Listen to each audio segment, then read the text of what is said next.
नमस्कार, प्रणाम, स्वागत है आप सभी का हमारे YouTube channel Nishant Shekhar Singh classes पर।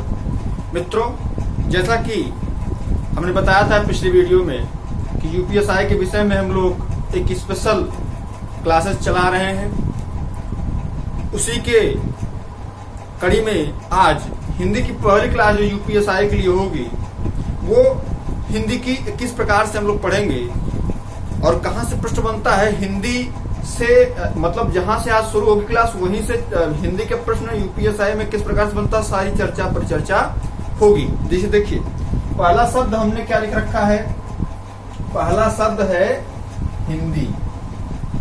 आप गौर करिए क्या लिखा है, हिंदी। पहला शब्द हिंदी है, यही हमको क्या पढ़ना है, यही हमको पढ़ना है। ठीक है, हिंदी है, हिंदी को पढ़ना है हमको।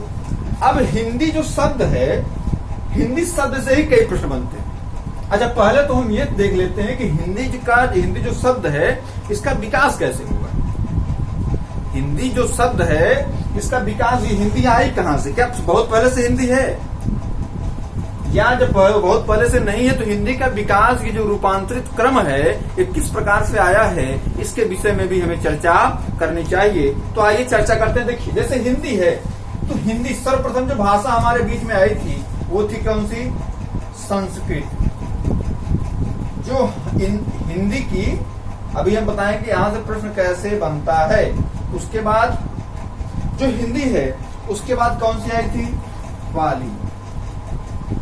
कौन सी आई थी, इसके बाद जो आई थी वो पाली थी। पाली के बाद कौन सा, प्राकृत। और उसके बाद जो था वो था अपभ्रंश। अपभ्रंश। और उसके बाद जो था वो था अवहट्ट। अवहट्ट। और सबसे अंतिम में इसके बाद जो आई वो पहले प्राचीन हिंदी थी, उसके बाद समन।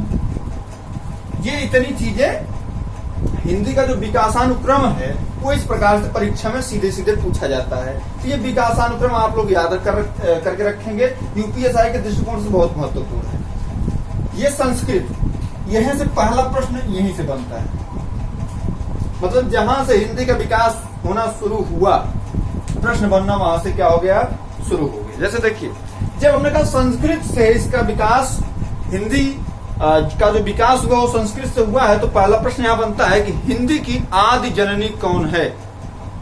क्या प्रश्न बना कि हिंदी भाषा की आदि जननी कौन सी भाषा है, या हिंदी की आदि जननी है, तो हमारा क्या हो जाएगा, संस्कृत। पहला प्रश्न यहां से बन गया। ठीक है, पाली की आपको विकास अनुक्रम याद रखना है। अब पूछ लेता है अपभ्रंश। अब यहां से भी प्रश्न, हालांकि इस पे भी चर्चा करेंगे एक चार्ट के माध्यम से। अपभ्रंश, किस अपभ्रंश से हिंदी का निर्माण हुआ है, तो आप लोग सीधे सीधे कहेंगे सारसैनी। सारसैनी अपभ्रंश से इसका निर्माण हुआ है। इतनी चर्चा पर चर्चा हम लोग कर लें। ठीक है, तो इसका आप लोग चाहें तो एक स्क्रीनशॉट ले सकते हैं, बाकी इसके ये जो है ये अपना ऐसे चलता रहेगा। ठीक है, इसका स्क्रीनशॉट आप लोग ले सकते हैं, ले लीजिए। आपको बस इसको याद रखना है। ठीक है, ये हो गया होगा। अब हम इसको मिटा देते हैं। अब उसके बाद एक चार्ट जो है, एक चार्ट हम लोग बनाते हैं कि हिंदी जो है, देखिए हिंदी जो शब्द है बड़ा ही अच्छा और प्यारा शब्द है। हिंदी एक संवैधानिक शब्द भी है। हिंदी जो है संविधान में वर्णित शब्द है। जैसे जब हम संविधान हम लोग पढ़ेंगे तो मंत्रिमंडल का एक बार चर्चा हुआ है 352 में। तो मतलब ये जो शब्द है, अगर संविधान में चर्चा हुई तो संवैधानिक शब्द माना जाता है। तो हिंदी क्या है, संवैधानिक शब्द, पहली बात। देखिए, दूसरा क्या है, पहला हम क्या चर्चा कर लेते हैं कि हिंदी हमारी क्या है। तो हिंदी हमारी क्या है, राजभाषा है। हिंदी हमारी क्या है, राजभाषा है, या हमारी इसको बोलते हैं संपर्क भाषा। क्या बोलते हैं, या तो ये राजभाषा है या फिर ये क्या है, संपर्क भाषा है। मतलब राजभाषा मतलब क्या होता है, राजकाज की भाषा। अब यहाँ से प्रश्न बनता है कि हिंदी कितने राज्यों में बोली जाती है, ये बात बताएंगे आपको। हिंदी आपके 9 स्टेट में बोली जाती है, यहाँ से ये प्रश्न बनता है। तो आपसे जगह हिंदी है। अभी हालांकि इसके चार्ट बनाए तो उसका हम चर्चा करेंगे क्वेश्चन की। उसके बाद अगर हमसे पूछा जाए परिवार की बात की जाए, परिवार, तो ये हमारा है भारोपीय परिवार की भाषा। किस परिवार की है? तो ये भारोपीय परिवार की भाषा है। उसके बाद अगर किसी प्रकार से आगे बढ़े तो हम लोग देखेंगे किस अपभ्रंश से आई है, तो सार शैली। और हिंदी जो राजभाषा है, इसको जो दर्जा जो माना गया कि ये भारत की राजभाषा रहेगी, वो 14 सितंबर 1949 14 सितंबर 1949 से ये माना गया है। अब इसका जो वर्णन संविधान में है वो भाग 17 अनुच्छेद 343 से लेकर के 351, यहां से ये इतनी चर्चा ये संविधान में की गई है, 343 से लेकर के 351, ठीक है। और हिंदी भारत की राजभाषा है, ये अनुच्छेद 344 में वर्णित, ये अनुच्छेद 344 में, इस पे हम चर्चा कर लेते हैं। देखिए पहला प्रश्न जो हमारा बनेगा यहाँ से हिंदी से, वो बनेगा, अच्छा हाँ एक चीज भूल गए, जो हमारी लिपि है वो हमारी कौन सी लिपि है? देवनागरी लिपि। देवनागरी लिपि, ये भी कहाँ बताया गया है? 344 में बताया गया, ठीक है। देखिए हमारी पहले जो हिंदी शब्द है, अच्छा एक चीज और, यहाँ पे जो हिंदी शब्द है ये फारसी शब्द है, फारसी भाषा का शब्द है। हिंदी जो शब्द है ये फारसी भाषा का शब्द है, यूपी टेट में डायरेक्ट पूछा गया था। तो ये जो वीडियो हम बना रहे हैं, ऐसा नहीं केवल यूपीएसआई के लिए, यूपीएसआई की बेसिक जो भी चीजें पूछी जाती है उस पर, लेकिन जो यूपीएसआई के एग्जाम में प्रश्न आते हैं वो किसी न किसी विभिन्न जो भी परीक्षाएं होती हैं, प्रतियोगी परीक्षाएं, उनमें से डायरेक्ट पूछे जाते हैं, तो हम उन सबकी चर्चा कर लेते हैं। यहाँ पे देखिए जैसे हिंदी हमने कहा, तो हिंदी पे अब 5-7 क्वेश्चन बनेंगे। इससे पहले जब हमने हिंदी के विकास का एक क्रम पढ़ा था थारोली, क्योंकि अभी हम इसको जब हमने आपको बताया था कि जो विविध पाठ हम बनाए हैं, पहला वीडियो आप देखिएगा यूपीएसआई के लिए जो हमने बनाया हुआ है, इस चैनल पर मैथ की वीडियोस पढ़ती रहती हैं, आप उसको भी देखिए। जो कॉन्सेप्ट आपको समझ में आए नीचे कमेंट करिए, वो सब सर कॉन्सेप्ट क्लियर कराएंगे। देखिए जब इसके बाद हिंदी की आती है, तो हिंदी में हम देखते हैं हिंदी जो शब्द है ये किस भाषा का शब्द है? यूपी टेट में डायरेक्ट पूछा गया था, तो हिंदी किस भाषा का शब्द है? फारसी भाषा का शब्द है। आगे आते हैं कि हिंदी जो शब्द है ये किस लिपि का है? जो ये देवनागरी लिपि का है। इसका वर्णन कहाँ पे है? तो संविधान के अनुच्छेद 344 में। हिंदी जो हमारी राजभाषा, हिंदी है क्या? तो हिंदी हमारी राजभाषा या संपर्क भाषा इसको बोलते हैं। हिंदी हमारी कौन सी भाषा है? तो राजभाषा या संपर्क भाषा इसको बोल सकते हैं। एग्जाम में आगे तो पूछ देता है कि हिंदी है हमारी, दे देता है आपसे राष्ट्रभाषा, राजभाषा, इस प्रकार से क्षेत्रीय भाषा, इस प्रकार से दे देता है। तो हिंदी हमारी कौन सी भाषा है? हिंदी हमारी राजभाषा या संपर्क भाषा है। ये कितने राज्यों में बोली जाती है? तो ये 9 राज्यों में बोली जाती है। अब आते हैं हिंदी जो शब्द है किस परिवार का, जो परिवार की वजह से हिंदी भाषा है वो किस परिवार की भाषा है? वो भारोपीय परिवार की भाषा है। अब पूछा जाता है कि हिंदी जो उत्पन्न हुई है किस अपभ्रंश से उत्पन्न हुई? वो सारसैनी अपभ्रंश है। और लास्ट जो नीचे क्वेश्चन बनता है कि हिंदी को भारत की राजभाषा के रूप में कब अपनाया गया? तो 14 सितंबर 1949 को अपनाया गया था। इसीलिए इस दिवस को 14 सितंबर को हम जो है हिंदी दिवस के रूप में मनाते हैं। इस दिवस के रूप में मनाते हैं, तो हिंदी दिवस के रूप में मनाते हैं। हिंदी दिवस के रूप में हम इसको मनाते हैं। अगर आप इसको पढ़ेंगे, इसका अध्ययन करेंगे, तो यहां से आपको 1 प्रश्न, 2 प्रश्न, 3 प्रश्न, 4 प्रश्न, 5, 6, 7 और यहाँ 8 प्रश्न इतने से आपको मिलेंगे जो कभी न कभी किसी न किसी परीक्षा में पूछे गए हुए हैं। अब हम आते हैं जब इसकी चर्चा पर चर्चा, इसका आप एक स्क्रीनशॉट ले लीजिए, उसके बाद इसको मिटाते हैं। इसको ले लीजिए स्क्रीनशॉट।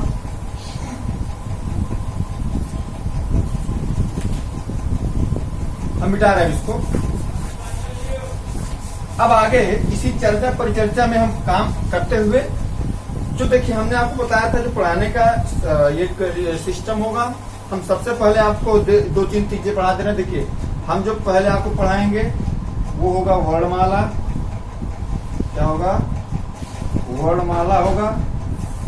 तत्पश्चात इसी कड़ी में हम आपको पढ़ाएंगे संधि विच्छेद, इसी के जस्ट बाद पढ़ाएंगे संधि विच्छेद। संधि विच्छेद, इसके बाद शब्द रचना का पाठ चलेगा। शब्द रचना, शब्द रचना में हम आपको जो है संज्ञा, सर्वनाम, क्रिया, विशेषण, अव्यय, निपात, वाच्य सब पढ़ा देंगे, शब्द रचना। ठीक है, उसके बाद जो भी होगा हम आप ये 3 हमने आपको बता दिया, ऐसे हमने स्टडी करेंगे। देखिए अब आते हैं वर्णमाला, इसकी बात करते हैं। वर्णमाला, इसकी बात करते हैं कि जो वर्णमाला है, वर्णमाला इसकी परिभाषा क्या होती है? वर्णमाला की, वर्णमाला की अगर आप परिभाषा को देखेंगे तो ये ज्यादा ऐसा नहीं कि बहुत लंबी है, ये डायरेक्ट एग्जाम में पूछी गई भाषा। ये वर्णमाला की जो परिभाषा है ये डायरेक्ट एग्जाम में पूछी गई है। और पूछा क्या प्रश्न गया था कि वर्णमाला की परिभाषा बताइए, तो वर्णमाला की परिभाषा क्या होती है? लिपि या चिन्हों का क्रमबद्ध समूह हमारा क्या कहलाता है? वर्णमाला कहलाता है। क्या कहलाता है? वर्णमाला। लिपि, यूपी टेट में ये प्रश्न आया था, लिपि या चिन्हों, अब देखिए चिन्हों, लिपि या चिन्हों के क्रमबद्ध समूह को, लिपि या चिन्हों के क्रमबद्ध समूह को, लिपि या चिन्हों के क्रमबद्ध समूह को क्या बोलते हैं? वर्णमाला बोलते हैं, वर्णमाला कहते हैं। लिपि या चिन्हों के क्रमबद्ध समूह को क्या बोलते हैं? तो वर्णमाला बोलते हैं। देखिए अब ये परिभाषा डायरेक्ट यूपी टेट के एग्जाम में पूछ ली गई थी, तो ये जरूरी है कि जो चीजें एग्जाम में आई हुई हैं हम उसको पढ़ लें, क्योंकि यूपीएसआई का जो मैंने पेपर देखा था, यूपीएसआई का मेरे पास पेपर भी उसी हिसाब से आपको पढ़ा रहा हूँ कि जो मैंने पेपर देखा उस हिसाब से परिभाषाओं का भरमार है। कोई ऐसा प्रश्न नहीं था जिसमें परिभाषा किसी न किसी चीज की न पूछी गई हो, तो हम क्यों ना हर चीज की परिभाषा करते हुए चले। ठीक है, देखिए अगर वर्णमाला को आप पढ़ना शुरू करेंगे तो वर्णमाला में पहला क्या है कि लिपि या चिन्हों के क्रमबद्ध समूह को क्या बोलते हैं? वर्णमाला बोलते हैं। लेकिन वर्णमाला में जो चिन्ह, लिपि, ये सब जो चीजें आई हैं इनका जैसे वर्ण और शब्द में सब होता है तो हम एक क्रम बना लेते हैं, जैसे किस प्रकार से हम इसको पढ़ेंगे। ये हो गया होगा। ठीक है, सबसे पहले हम जो आपको पढ़ेंगे ये हम पढ़ेंगे वर्ण या ध्वनि। क्या पढ़ेंगे? वर्ण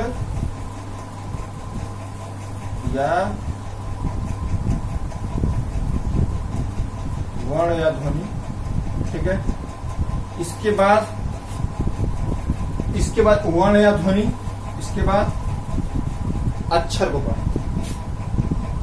इसके बाद किसको पढ़ेंगे? अक्षर। अक्षर के बाद क्या आएगा? शब्द। शब्द के बाद क्या आएगा? पद। पद के बाद क्या आएगा? पदबंध।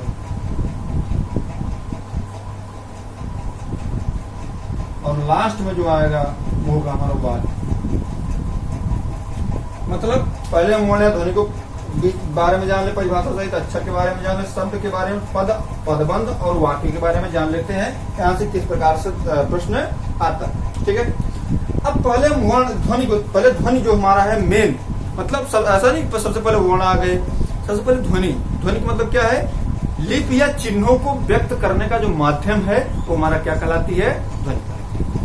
या उसकी दूसरी परिभाषा है अक्षरों को व्यक्त करने का माध्यम हमारा क्या है? ध्वनि है। मतलब अगर हम कहें ध्वनि हमारी क्या है, तो अगर आप इसको पढ़ेंगे ध्वनि की परिभाषा, तो ध्वनि की परिभाषा कुछ इस प्रकार से है।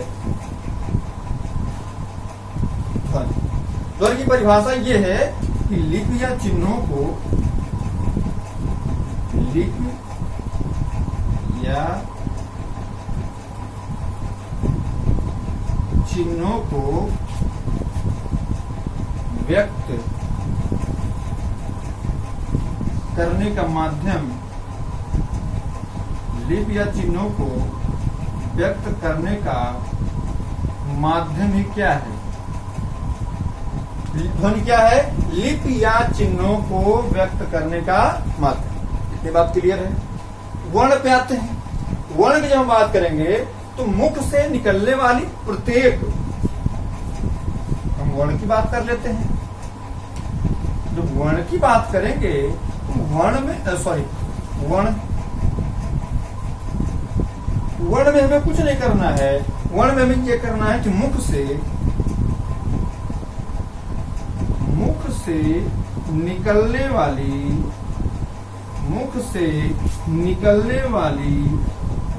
प्रत्येक सार्थक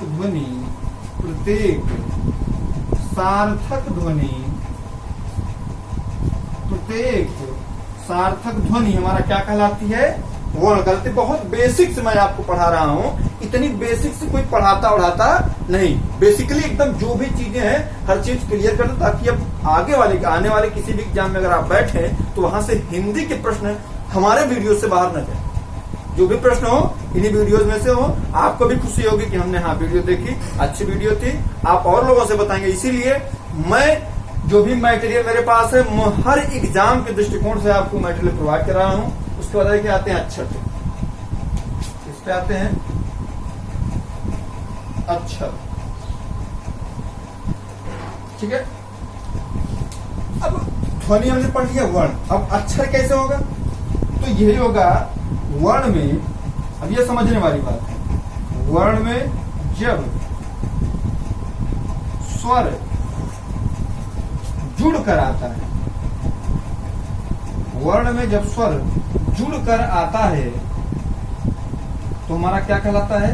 अक्षर। अक्षर को अगर आप पढ़ेंगे कि वही होगा जो क्षरित न हो। मतलब अगर इसको हम जैसे लिख दे, मान लीजिए लिख दे क, यहां लिख देते हैं इस चीज को, जैसे हम लिख दे क, तो ये हमारा क क्या वर्ण है ना, वर्ण इस प्रकार से लिखा जाता है। और जब इसी में हमने स्वर जोड़ दिया और स्वर जोड़ दिया तो ये हमारा क्या हो गया? पूरा क, और ये हमारा क्या बन गया? अक्षर। जैसे मैं लिख दूं फ, ये आधा है, जब इसमें मैंने आ जोड़ दिया मतलब स्वर जोड़ दिया तो ये हमारा पूरा हो गया फ, ये हमारा क्या हो गया? अक्षर। आशा करता हूं आपको इतनी चीजें समझ में आई होंगी, लेकिन इतनी चीजों को अभी मिटाने से पहले आप समझा दें कि भाषा की सबसे छोटी इकाई क्या है। प्रश्न बनता है, यहाँ से प्रश्न क्या बनता है कि भाषा की सबसे छोटी इकाई क्या है? वो हमारा क्या कहलाती है? वर्ण या ध्वनि कहलाती है। क्या कहलाती है? वर्ण या ध्वनि कहलाती है। और अब हम आगे, यहां से ये इतना प्रश्न बन गया। अब हम आगे देखते हैं, आगे किस पे चर्चा करेंगे? शब्द। किस पे चर्चा होगी? शब्द।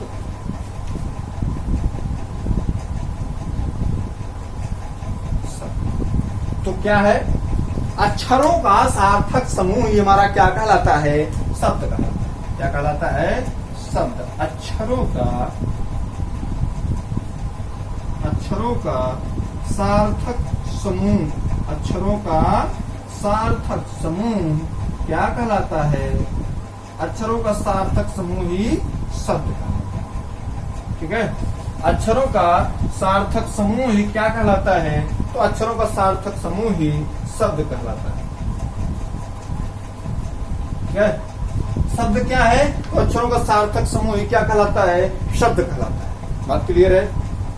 अब यहाँ पे प्रश्न बनता है कि जैसे यहाँ पे क्या प्रश्न बना था? सबसे छोटी इकाई क्या है? ध्वनि या वर्ण है। अब यहाँ पे प्रश्न बनेगा सबसे छोटी सार्थक इकाई क्या है? तो वो हमारा बनेगा शब्द। ठीक है, भाषा की सबसे छोटी सार्थक इकाई, सबसे छोटी इकाई की जब बात हुई थी वो ध्वनि या वर्ण बनी थी, लेकिन जब हमने बात की भाषा की सबसे छोटी सार्थक इकाई क्या होगी तो वो शब्द होगी। जैसे यहाँ पे क्या था? अक्षरों का सार्थक समूह ही हमारा क्या कहला रहा था? शब्द कहला रहा था। मतलब हमको सार्थकता, अगर सार्थक टाइप का कुछ पूछना आता है तो हमारा शब्द। ठीक, आगे पद पे चलते हैं। पद में क्या है? शब्द।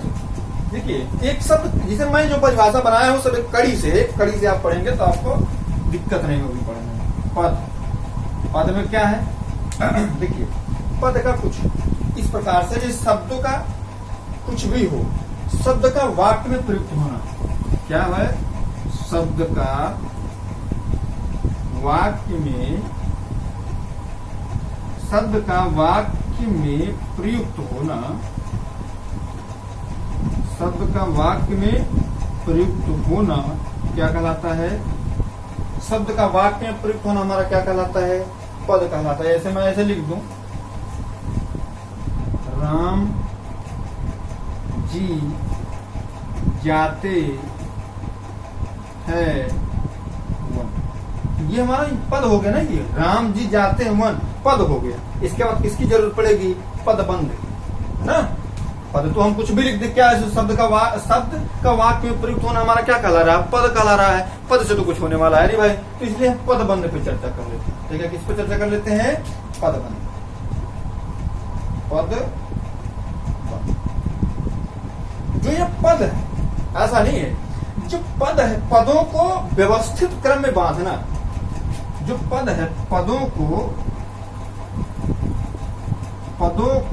व्यवस्थित क्रम में, पदों को व्यवस्थित क्रम में बांधना, व्यवस्थित क्रम में बांधना क्या कहलाता है? पद को व्यवस्थित क्रम में बांधना क्या कहलाता है?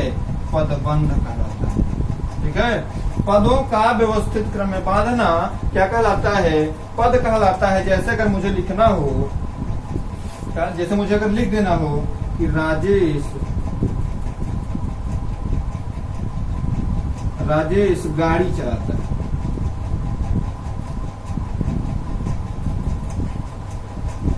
ये क्या था? यहाँ पे हमने लिखा था राम जी जाते हैं वन, मतलब इसका सही क्या होता?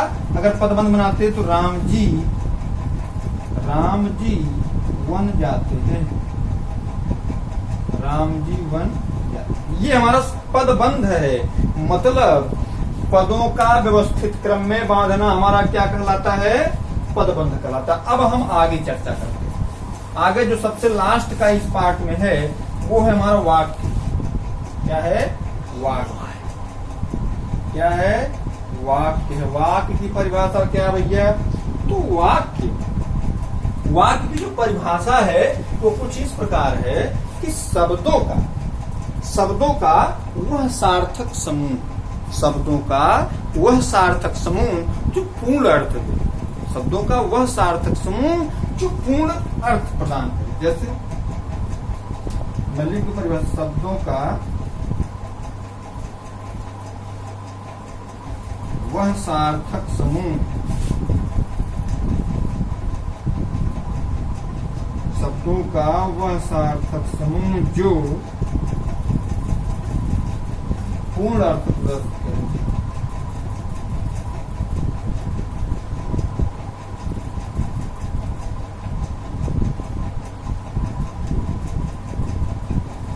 शब्दों का वह सार्थक समूह जो कैसा अर्थ प्रदर्शित करे? पूर्ण अर्थ प्रदर्शित करे, वो हमारा क्या कहलाता है? वाक्य। जैसे अगर मैं बोलूं कि अभिषेक